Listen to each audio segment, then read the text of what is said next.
On September 21st, 1999, what began as an ordinary workday turned into a nightmare that would forever change the life of a worker. Ouchi, an employee at a nuclear power plant, was performing one of his daily duties at the Tokaimura nuclear facility that morning. But within seconds, his life would spiral into a catastrophic event. The Tokaimura facility was not used primarily for energy production but for processing nuclear materials.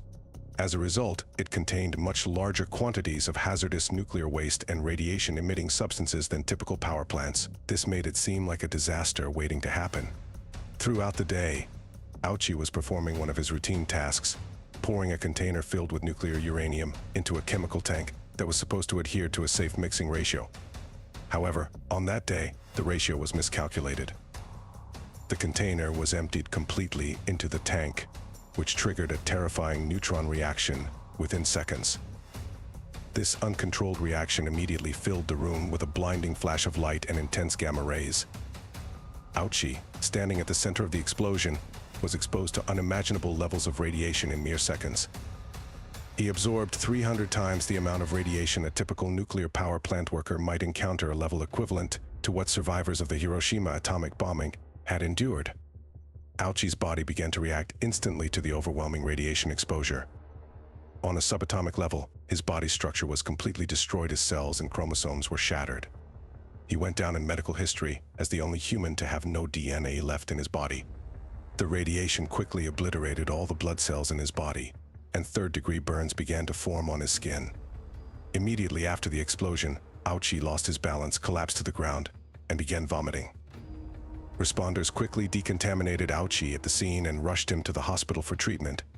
However, his ordeal was only just beginning.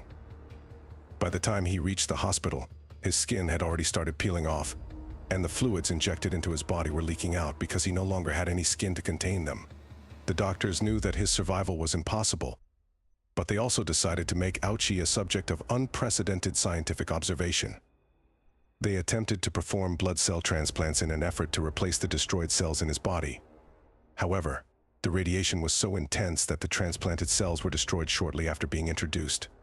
5 days after the accident, Ouchi began frequently losing consciousness, and his eyes slowly started to disintegrate. From this point on, his family was not allowed to see him.